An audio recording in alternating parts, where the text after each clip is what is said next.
Good evening. I'm Dick Saslaw, Virginia State Senate Majority Leader.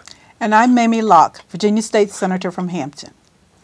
Thank you for your time this evening and for the opportunity to tell you how Democrats view the state of our Commonwealth. We would first like to join all Virginians in commemorating today as Martin Luther King Jr. Day. Dr. King dedicated his life to delivering the more perfect union. Our founders promised, and his words and deeds still inspire today. Earlier, you heard from our new governor, Bob McDonnell. We congratulate Governor McDonnell on his election, and we look forward to working with him to address the challenges facing Virginia. We will work with the governor to increase employment opportunities, ensure the best education possible for our children, and find solutions to our transportation crisis. We also pledge to stand firm when we believe the best interests of the state are being compromised. But we will at all times conduct ourselves in a manner that makes Virginians proud. Our two previous Democratic governors, Mark Warner and Tim Kaine, worked to position the Commonwealth for sustained success. We're extremely proud to have contributed to these tremendous achievements. Our combined efforts have earned Virginia the title of Best State for Business. Our investments in early childhood education made Virginia a state where a child is most likely to have a successful life, and our adherence to Virginia's traditionally sound budgeting and fiscal principles earned us the title of Best Managed State. We cannot rest on our laurels when so many Virginia families and businesses are struggling. Our transportation program remains grossly underfunded without adequate state funding for public schools, and our world-class colleges and universities, higher education, will get further and further out of the reach of all Virginians. This will limit our ability to compete in a global economy.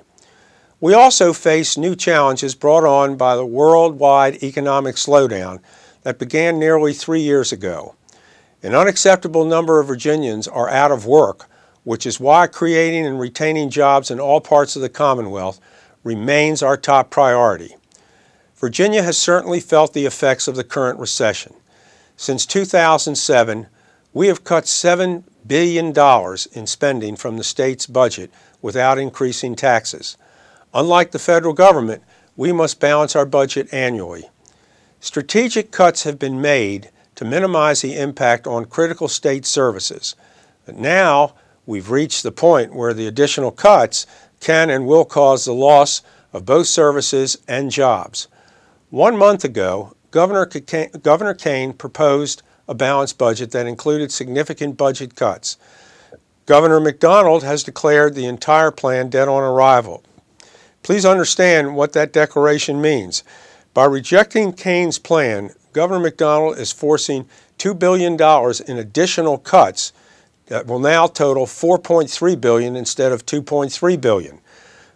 McDonnell's cuts will mean the elimination of more critical services and thousands of layoffs to public employees, including our teachers and public safety professionals.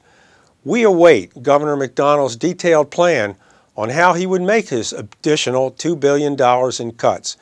And now I'd like to introduce again Senator Mamie Locke. Senator? Thank you, Senator Saslaw. I'd like to tell you a little more about the priorities of the Virginia Democrats, as well as what you can expect from us and what we expect from our new governor. We have done all we can do to protect funding for K-12 education, but it is no longer possible to place any portion of the budget off limits. Public education remains a top priority for Democrats. We also know that education means jobs. The previously proposed cuts to education will have a significant impact, but Governor McDonnell's course of action will double the pain. Estimates indicate the level of cuts chosen by the governor could result in 23,000 layoffs in public education across the state. We intend to maintain Virginia's leadership status in public education. We ask Governor McDonnell to join us in opposing permanent cuts to our public schools and far-reaching job losses that will follow. Virginia must find a way to ensure an adequate and sustainable transportation program. Two of our most economically vibrant regions, Northern Virginia and Hampton Roads, are in danger of being choked off by crippling congestion. We are at a competitive disadvantage by pitching a subpar transportation network to potential employers. There are also serious public safety concerns. Hampton Roads lacks the capacity to evacuate hundreds of thousands of people if threatened by a hurricane, and nearly 2,000 bridges across the Commonwealth are in need of repair or replacement. The Senate has shown that we are serious about fixing our transportation problems. One thing we will not do is build roads on the backs of school children.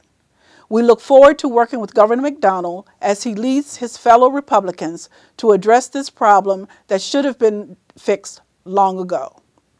Finally, ensuring public safety is an irrefutable responsibility of government, and we have the utmost respect for the men and women that put themselves in harm's way every day to maintain our safety and security. Recognizing again that all portions of the budget will bear some burden, we will work to prevent disproportionately and potentially crippling cuts to public safety programs. Our public safety officials, including sheriffs, sheriff's deputies, local and state law enforcement officers, deserve more than our respect. They deserve our support. Governor McDonnell chose as his inauguration theme, a Commonwealth of Opportunity, and we will work with him as well as our Republican and Democratic colleagues to make sure that Virginia is a place of limitless opportunity. We ask Governor McDonnell to join us as we create a Commonwealth of Prosperity that remains the best state for business and a magnet for economic development. We ask him to join us as we create a Commonwealth of Innovation, where our limited resources are used in creative ways that deliver results for all Virginians. And we ask him to make ours a Commonwealth of Compassion, where even in challenging times, we care for the most vulnerable among us, the young, the old, and the ill. We all know Virginia faces significant challenges, but in our 400-year history, we have faced worse and come out stronger. As we work through this challenging legislative session, we will never forget what it means to be a Virginia Democrat. A Virginia Democrat focuses on results, not process, places pragmatism above partisanship, and values reality above ideology. We are not in Richmond for personal achievement, nor to embark on ideological crusades, nor go to battle against perceived foes.